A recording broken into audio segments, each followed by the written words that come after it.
특별히 우리 교회의 큰 복덩이들, 아가들 하나님께 드리는 어린이 봉헌식 안식일로 그렇게 우리가 시간을 보내게 되었습니다. 오늘 특별히 이 예배 중에 잠깐 우리 아이들을 하나님께 바치는 그런 그 순서들을 가질 텐데요. 우리 성도님들 다 헌신하는 마음으로 자녀 키우신 분들도 함께 하나님께 제일 헌신을 한다는 그런 마음으로 참여를 해주시면 감사하겠습니다. 제가 우리 여기 자모방에 있는 아가들과 또 부모님들을 이 앞으로 불러 모시도록 하겠습니다. 특별히 우리 조이준, 조이안 자모방에 좀 안내해 주시기 바랍니다. 조이준, 조이안 아이들과 또 우리 아버지 조재춘 그리고 어머니 김소연 우리 성도님들 앞으로 모시도록 하겠습니다. 어린이 참여를 좀 하라고 간절히 좀 해주시고요. 조이준, 조이안 그리고 나오세요. 이쪽으로 강단으로 올라와 주시고요. 우리 조이준 박수로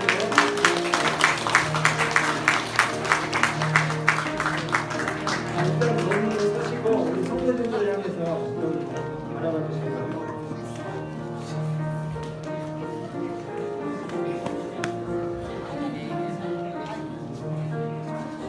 우리 교우님들도 행복하십니까? 네. 이 특별히 이 봉헌식을 통해서 우리 부모님들이 같이 나오시니까 너무 좋은 것 같아요.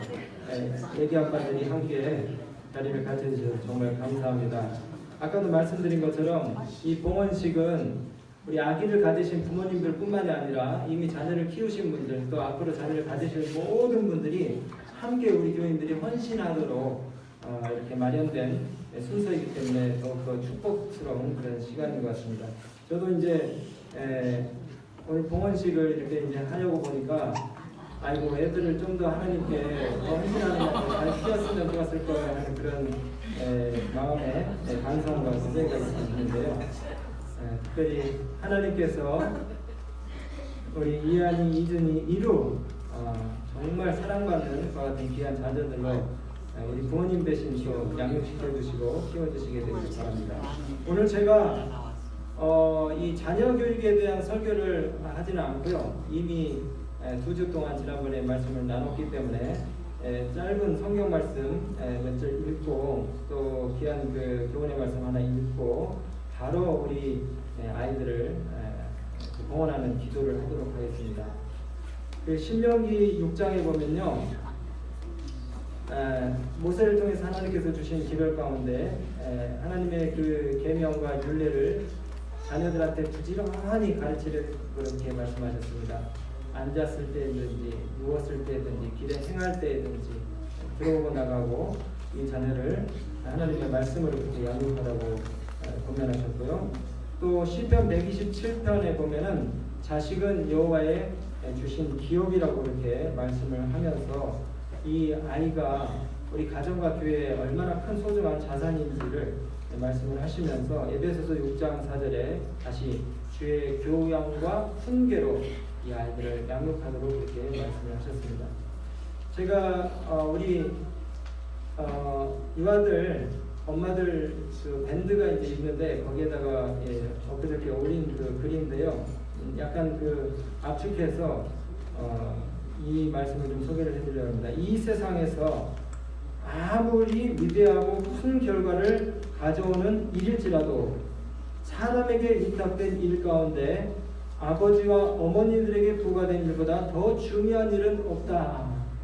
이렇게 말씀을 하시면서 임금보다 보좌에 앉아있는 임금보다 더 귀한 일이 바로 우리 어머니들의 자녀 키우는 일이라고 그렇게 말씀을 하신 것을 기억합니다. 우리 부모님들이시여 여러분의 자녀들을 하나님께 드려서 구별하기 전에 우리 엄마 아빠한테 이제 호소드릴 말씀이 있는데요. 이 봉헌 예식은 우리 여기 사람들 앞에서 그냥 단순하게 하는 그런 예식이 아니라 여러분들과 하나님 사이에 맺는 귀한 언약의 예식임을 기억해 주시기를 바랍니다. 그리고 이 아이를 하나님께 드리는 기도를 우리가 할 때에 우리가 마음을 합쳐서 정말 하나님의 뜻대로 이 아이들을 잘 기르겠다고 하는 그런 마음의 책임감을 가지시고 함께 마음을 모아서 우리가 기도하도록 하겠습니다. 우리 성도님들 모두도 이 아이들이 자라가는 동안에 교회에서 이 아이들을 지지하고 격려하고 하나님의 말씀으로 부모님들과 같이 교육하겠다고 하는 그런 결심들을 기도하는 중에 같이 해주시게 되기를 바랍니다. 아시겠죠? 네, 그래서 부모님들 뿐만이 아니라 우리 모든 성도님들이 함께 헌신하는 그런 시간이 되시기를 간절히 바랍니다. 제가 우리 이한이하고 이준이 먼저 데리고 기도를 하도록 하겠습니다. 근데 쌍둥이라 제가 다 안을 수는 없거든요. 네, 그래서 아이 제가 머리에다가 손을 살짝 얹고 우리 엄마 아빠가 아이들을 안으시고 위로 잠깐 올라오시고요.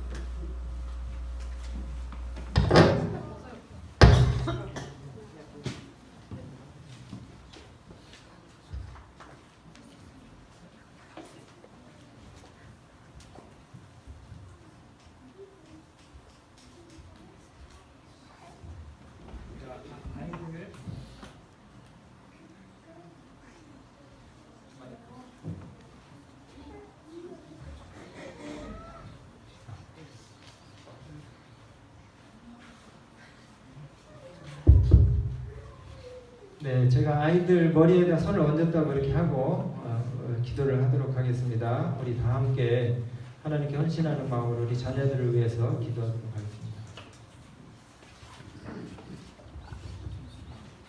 하나님 아버지, 우리 가정과 교회에 이렇게 귀한 선물을 주시오니 참으로 감사합니다.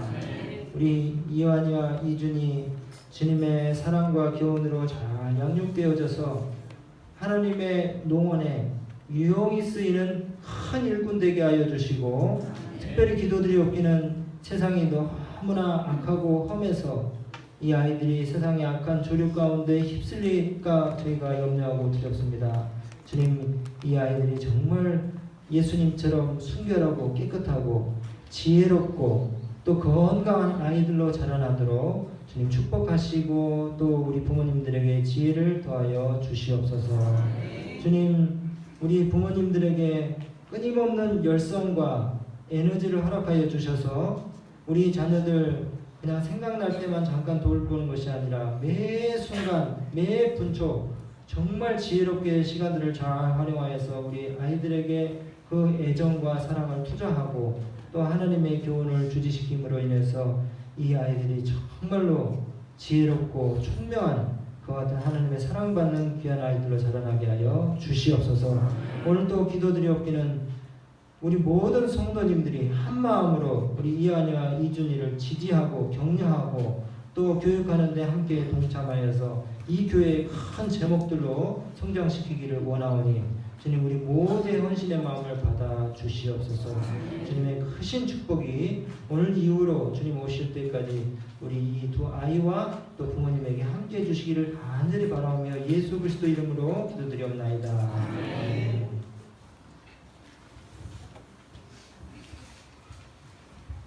네, 우리 이루 엄마 아빠도 올라오시고요. 오늘 특별히 기쁜 것은 이루 아빠가 이렇게 같이 예배에서 참여를 하시고 아기를 이렇게 안고 오셔서 더 행복하고 감사한 것 같습니다. 올라오세요.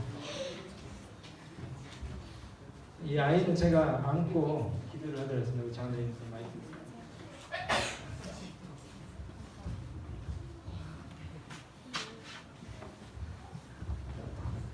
함께 기도하겠습니다. 하나님 아버지 감사합니다. 우리 가정에 조이루 귀한 생명을 허락하시고 이 가정의 기쁨과 또 힘이 되게 하시니 감사합니다. 주님, 세상이 너무나 악하고 정말 우리 부모님들의 지혜로 아이를 양육하기에는 너무나 벅차고 힘들 때가 많을 것입니다. 그래서 더욱더 우리 하나님께 자신들을 맡기고 또 주의 지혜와 능력을 구합니다. 주님, 우리 엄마 아빠에게 하나님을 먼저 신실하게 의지하고 또 섬길 수 있는 믿음을 허락하여 주시고 또 그 믿음의 기초에서 하나님의 말씀으로 우리 이를 잘 양육할 수 있도록 축복하여 주시옵소서. 주님, 이 아이가 가정의 기쁨과 행복이 될 뿐만이 아니라 사회와 교회에 큰 기여를 할 수 있는 귀중한 제목으로 자라나게 하여 주시옵소서. 그래서 우리 모든 성도님들도 함께 이루가 양육받는데 일조하기를 원하오니 우리 모든 성도님들의 조력의 헌신을 주님께서 또 받아주시고 우리가 만날 때마다 귀한 격려와 사랑의 말로 이 아이를 훈육하고 또 돌봐서 정말 이 주님의 교회의 일꾼이 되도록 우리 모두가 이 아이를 함께 마음을 바쳐서 키울 수 있도록 도와주시옵소서. 주의 특별하신 영께서 매 순간마다 매 분차마다 우리 부모님들에게 함께하여 주셔서 정말 이 아이가 끊임없이 주님의 교훈으로 양육되도록 인도해 주시기를 간절히 바라며 예수님 이름으로 기도드리옵나이다.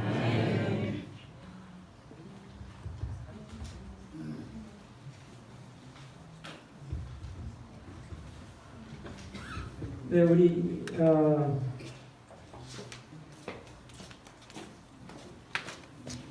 여기 그 교도문이 있는데 우리 엄마 아빠 애기 안고 다시 한번 나오셔서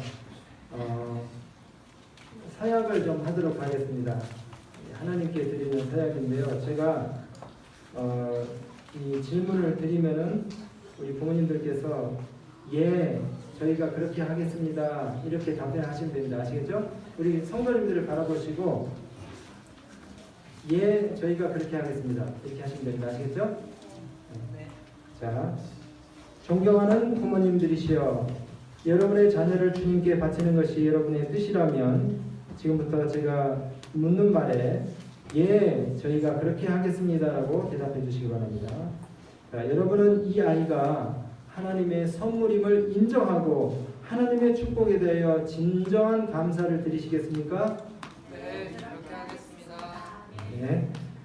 여러분은 진정으로 오늘 이 아이를 하나님께 온전히 바치시겠습니까? 네, 그렇게 하겠습니다. 아멘. 여러분은 이 아이가 예수 그리스도를 사랑할 수 있도록 가정에서 충실히 가르칠 뿐만이 아니라 학교 교육과 교회 예배를 통해서도 올바른 교육을 받도록 최선을 다해서 노력하시겠습니까? 네, 그렇게 하겠습니다. 아멘. 자, 저는 이제 이 자리에 함께 앉아 계신 모든 성도님들께 여쭙습니다. 여러분은 이 부모님들을 돕기 위해서 함께 기도하고 또 교회에 다채로운 순서들을 만들고 좋은 교육 환경을 조성하는 일에 동참하시고 또 협력하시기를 원하십니까?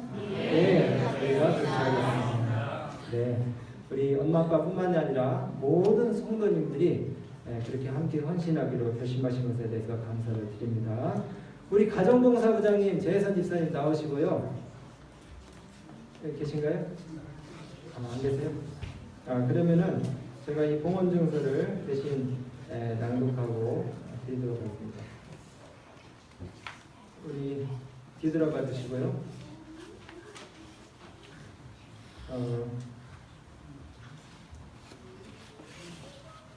조이준 2018년 12월 7일생, 아버지 조재춘, 어머니 김서연. 위 어린이는 하나님의 자녀로서 그의 평생을 구별하여 하나님께 봉헌되었으므로 이 증서를 드립니다. 2019년 5월 25일 제7안실례주님교 선거교회 김예자 이은석 가정봉사회장 재해선. 우리 재집사님 나오세요. 가정봉사부장님이 이거를 수혜를 하시도록 하겠습니다.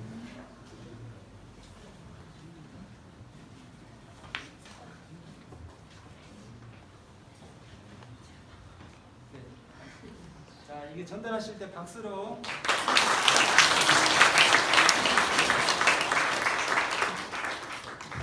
자, 그 다음에 조이한 2018년 12월 7일생, 아버지 조재춘, 어머니 김서연. 위 어린이는 하나님의 자녀로서 그의 평생을 구별하여 하나님께 봉헌되었으므로 이 증서를 드립니다. 2019년 5월 25일 내용.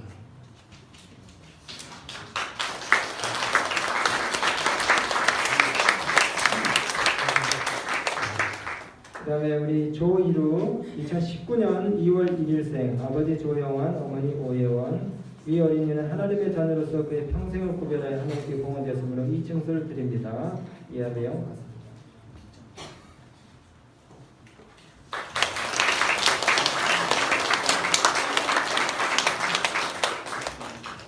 이건 이 쌍둥이라 좀 부피가 큽니다. 부러우신 분들은 쌍둥이를 꼭 낳으시기 바랍니다.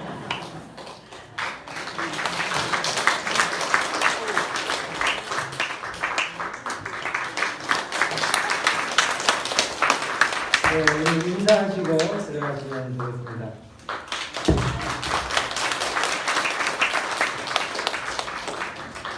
공헌식을 준비하기 위해서 재선 집사님 많이 쓰셔서 감사합니다.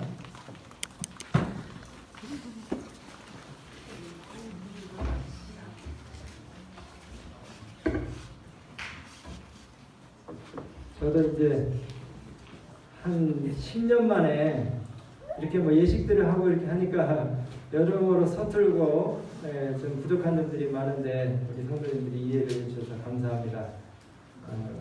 정말 이 봉헌식은 굉장히 그 교회의 큰 경사이고 축복인 것 같아요. 이제 우리 한국이 고령화 사회로 이렇게 진입을 하지 않습니까? 그래서 아이들 울음소리가 앞으로 좀 많이 듣기가 힘든 그런 시대가 될지도 모르는데 교회 안에 이런 귀한 아이들이 있다는 것은 얼마나 큰 축복인지 모르겠습니다.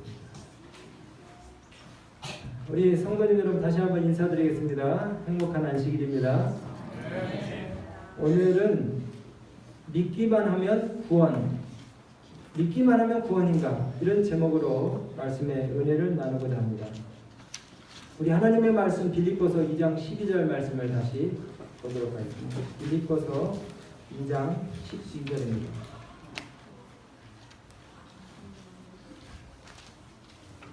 오늘 말씀은 좀 이해하기가 약간 어려울 수도 있지만은 그러나 또 잘 들으시면은 명쾌한 그런 내용입니다. 그래서 그 말씀 특별히 성경에 인용된 말씀들을 중심으로 여러분들이 신경을 쓰셔서 말씀을 집중해서 들으시기 바랍니다.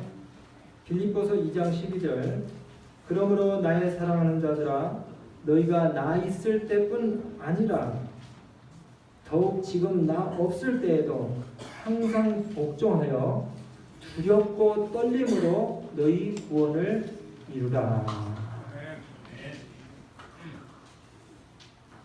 강단에서 이따금씩 그 설교하시는 분들이 이 앉아 계신 분들한테 하는 질문들 가운데서 분위기를 좀 썰렁하게 하는 그런 질문이 있습니다. 그 중에 하나가 뭐냐면은 구원받았다고 확신하는 분 손 한번 들어보세요. 이 질문이에요. 네.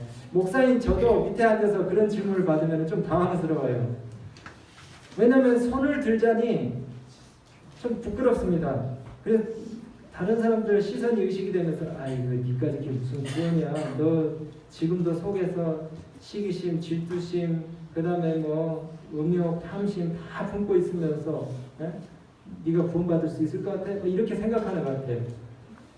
또 반대로 손을 안 들자니 체면이 안 서요. 내가 그래도 40년 동안 신앙생활 했는데 내가 그래도 집사인데 장로인데 구원의 확신도 없이 이렇게 저런 질문에 내가 답을 못할까 하면서 자괴감이 들기도 합니다. 여러분 근데 안심하세요. 이 질문 자체가 잘못된 겁니다. 이 질문은 한 번 구원은 영원하다라고 주장하는 사람들이 만들어낸 잘못된 질문이에요. 한 번 구원받으면 영원히 구원을 받을 수 있는가라는 이 질문은 한 번 주님과 사랑의 관계에 들어가면 그 사랑의 관계가 영원히 지속될 수 있는가 하는 질문과 똑같은 겁니다. 만약에 이것이 가능하다면 주님의 사랑을 마음에 영원히 간직할 수 있다면 우리의 대답은 예라고 할 수 있을 것이에요.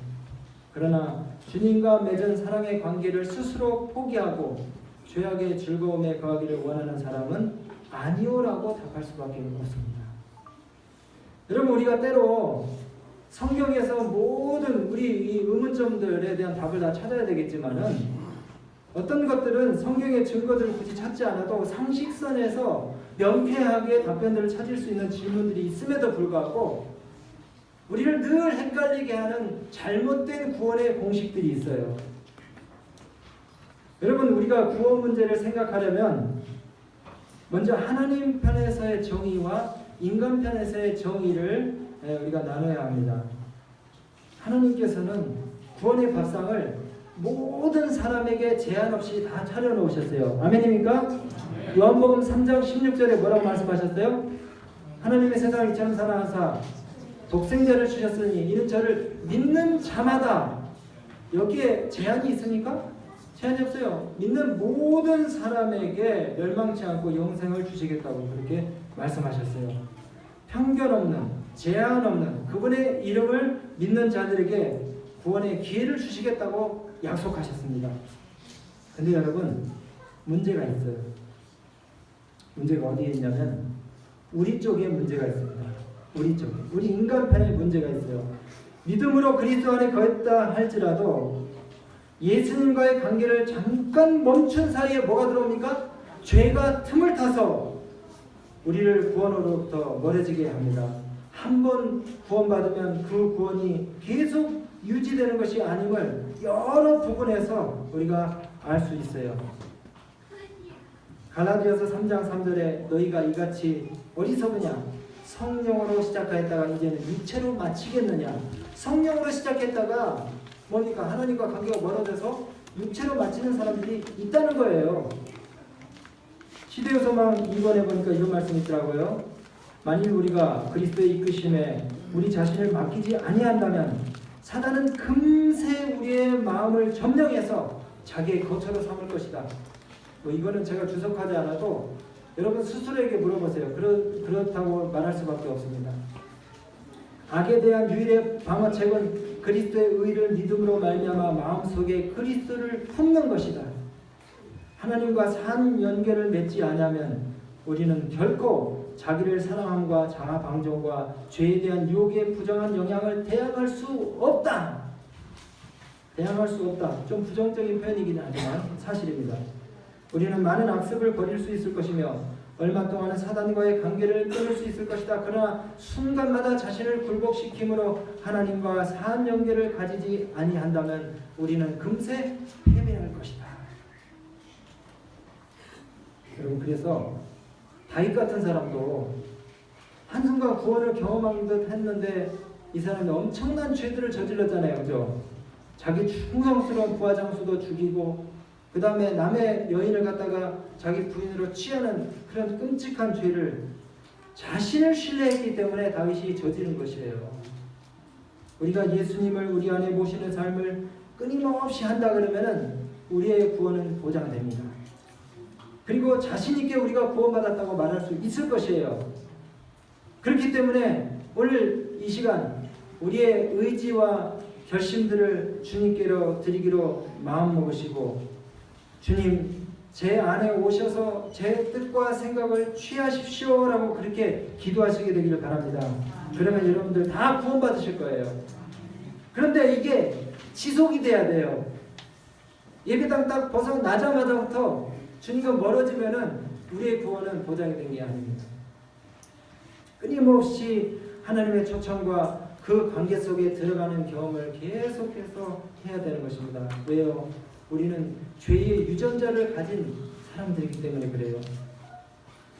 그래서 너희는 그 은혜로 인하여 믿음으로 말미암아 구원을 받았으니 이것은 너희에게서 난 것이 아니요 하나님의 선물이라. 에베소서 2장 8절로 그렇게 말씀을 하시면서 과거 시제로 구원이 이미 이루어진 것처럼 그렇게 말씀을 했어요. 너희가 그 은혜에 의하여 믿음으로 말미암아 구원을 얻었으니. 근데 여러분 좀 헷갈리는 말씀을 제가 하나 더 들려드릴게요. 방금 이 말씀은 과거 시제로 구원이 확정된 것처럼 그렇게 말씀을 하시다가 그 다음에는 미래 시제로 너희 구원을 이루라 하신 그 말씀이 있어요. 방금 우리가 본문 성경절을 읽었던 빌립보서 2장에 있는 말씀입니다. 그러므로 나의 사랑하는 자들아 너희가 나 있을 때뿐 아니라 더욱 지금 나 없을 때에도 항상 걱정하여 두렵고 떨림으로 너희의 구원을 이루라. 이거는 미래 시제예요. 그렇죠? 미래 시제. 베드로전서 3장 17절에도 사도 베드로가 이런 말씀을 했어요. 사랑하는 자들아 무법한 자들의 미혹에 이끌려 너희가 굳센 데서 떨어질까 염려하라. 조심해라. 그렇게 말씀하셨어요. 뭡니까? 예수님과의 관계가 계속되지 않으면 구원이 위태롭다는 말씀입니다. 여러분 인간은 다시 말씀드리지만은 의존적인 존재입니다. 하나님을 의지해야만 존재할 수 있는 그런 의존적인 존재예요. 그래서 이 의존적인 존재에게 꼭 필요한 행동 양식이 있는데 그게 뭐냐면 순종입니다. 뭐라고요? 순종. 이것은 순종은 우리가 행함이라고 이렇게 말할 수도 있는데 이 순종과 믿음에 대한 이해가 서로 충돌을 일으키는 것 같지만 절대로 그렇지 않아요. 여러분 무작정 한 번 구원이 영원한 구원이다 그렇게 말하는 그 말 속에 큰 기만이 들어있다는 사실을 기억하시게 되길 바랍니다. 어떤 분들이 주장하는 대로 예수님의 속죄가 완전하지 못했냐 하면서 히브리서 10장 14절에 저가 한 제물로 거룩하게 되는 자들을 영원히 온전케 하셨느니라 하는 말씀을 주장해요. 그런데 다시 반복해서 말씀드리지만 정말 높아지면서 여러 번 강조드리는데요. 하나님 편에서의 완전한 속죄이지 그 완전한 속죄가 나의 미래적인 죄까지 다 용서해 준다는 것은 아닙니다. 여러분 오늘날 기독교가 좀 죄송한 말씀입니다. 단에서 이런 말씀드려서 개독교가 되고 왜 그렇게 수많은 사람들의 지탄의 대상이 되고 있습니까? 그리고 기독교가 힘을 잃었습니까? 이 기독교가 신비적인 체험만을 강조하고 기복신앙과 번영신앙 그리고 미신에 깊이 빠져 있어요. 또 정통이라고 자처하는 그런 대형 교단들이 목회자 세습이라든가 성적인 타락과 부도덕 그리고 재정적인 비리 등으로 인해서 예수님의 이름에 욕을 먹이고 있습니다.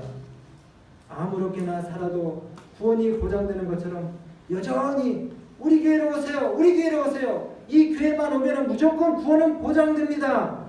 아무렇게나 살아도 구원받을 수 있어요. 그렇게 이야기하면서 우리가 정통이라고 그렇게 떠들어보려고 합니다. 그렇게 죄를 짓고도 뻔뻔함을 이루 말할 수가 없습니다. 욕심이 얼마나 많은지 누구도 넘볼 수 없는 큰 요새 같은 성과 같은 교회들을 지어놓고 약자들은 무참히 짓밟고 이념과 사상이 다르면 성경과 맞지 않아도 이단이라고 규정하면서 마녀 사냥을 자처하고 있는 것이 오늘 우리 기독교의 현실입니다. 여러분 복음과 율법을 분리시키면은 양극단으로 빠지게 돼 있어요. 어떤 극단입니까? 혼합적인 자유주의하고 독선적인 율법주의에 빠지게 되는 것입니다. 균형을 잘 유지해야 됩니다. 비결은 단순해요. 여러분들이 오늘 지금까지 들은 말씀을 다 까먹어도 딱 한 가지만 잘하시면 돼요. 뭐냐? 믿음의 주요 또 온전케 하시는 이 예수만 바라보고 예수님을 꼭 붙들고 예수님을 여러분들의 마음 가운데 모시고 한시라도 놓치지 않고 살면은 이런 이론적인 내용들 다 몰라도 여러분 구원이 보장되어 있습니다. 예정론이라고 들어보셨죠? 성도의 견인이라고 해요. 한번 거듭나면 결단코 은혜에서 떨어질 수 없다라고 그렇게 가르치는 교리예요. 여러분이 안전합니다. 걱정하지 마십시오. 예수 피로 구원받았으니 이제부터는 여러분의 구원이 보장됐습니다. 이렇게 가르치는 겁니다. 그래서 이제 구원받았으니까 죄 좀 짓고 살아도 걱정 마세요. 구원이 보장됐습니다. 예수님이 여러분들을 차마 버리시겠습니까? 그러면서 당연하게 죄의 문제에 대해서 가볍게 생각하고 죄 짓는 것을 두려워하지 않게 되고 그러다 보니까 원래 이 교회에 의인의 삶을 사는 사람은 없고 의인으로 자처하는 사람들만 넘쳐납니다. 경건의 모양은 있지만 경건의 능력을 부인하는 자들, 그런 자들이 넘쳐나고 있습니다. 여러분, 믿음으로 구원받으면 심판이 면제됩니까?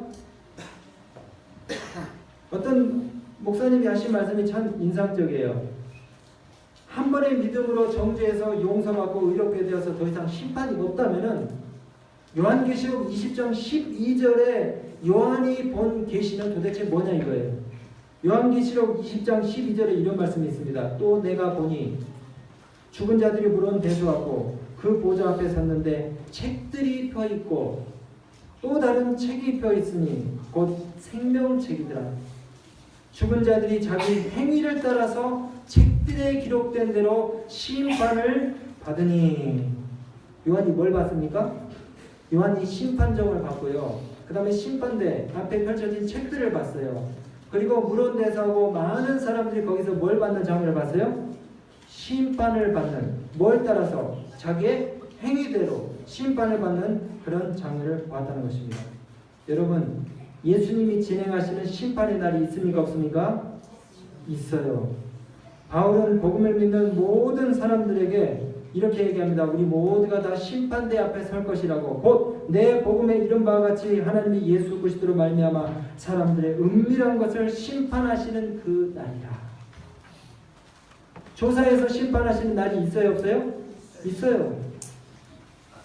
고린도후서 5장 10절에도 이런 말씀이 있습니다.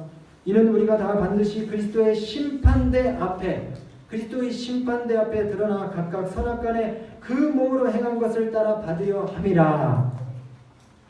제가 딴 데 있는 이야기 합니까? 성경에 있는 말씀을 지금 하고 있잖아요. 그죠? 성경에 있는 말씀.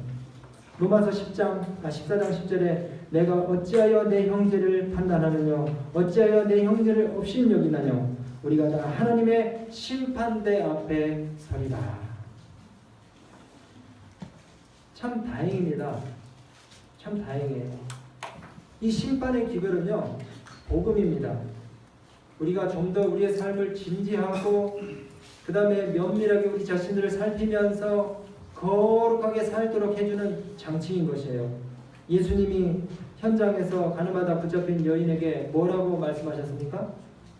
나도 너를 정죄하지 아니하느니. 그 다음이 중요해요. 가서 다시는 뭐하지 말라? 죄를 범치 말라. 어떻게 이 말씀이 율법주의적으로 들립니까? 가서 다시는 죄를 범치 말라. 죄 짓지 말기 위해서 의를 행하라. 이 말씀이 율법주의적입니까? 아니잖아요. 죄 짓지 않게 해서 노력하라는 말씀은 율법적인 말씀이 아니에요. 율법주의적인 말씀이 아닙니다. 이 말씀은 믿음으로 칭의를 경험하고 정죄에서 자유케 되었다 할지라도 다시 죄를 탐닉하고 죄의 종이 되는 한 구원은 무효가 될 것이다. 그러니 다시는 죄를 범치 말라. 그렇게 예수님 말씀하십니다. 요한복음 8장 34절에 주님이 더 확실한 말씀을 하셨어요. 예수께서 대답하시되 진실로 진실로 너에게 이르노니 죄를 범하는 자마다 죄의 종이라. 죄를 범하는 자마다 죄의 종이라. 로마서 6장 16절에 그러므로 너희는 죄로 너희 죽을 몸에 왕노릇하지 못하게 하여 몸의 사역을 순종치 말고 그런즉 어찌하여 우리가 법 아래 있지 아니하고 은혜 아래 있으니 죄를 지으려 그럴 수 없느니라. 너희 자신을 종으로 들여 누구에게 순종하든지 그 순종함을 받는 자의 종이 되는 줄 너희가 알지 못하느냐. 혹은 죄의 종으로 사망에 이르고 순종의 종으로 의에 이르느니라. 순종의 종으로 뭐에 이른다고요? 의에 이르느니라. 믿음으로 칭의를 얻은 자들에게 그 칭의가 칭의되게 하는 것은 믿음과 함께 순종의 종으로 의를 이루어야 됨을 바울 선생님은 이야기하고 있는 것이에요. 여러분, 순종하려고 애쓰는 것이 율법주의입니까? 아니에요.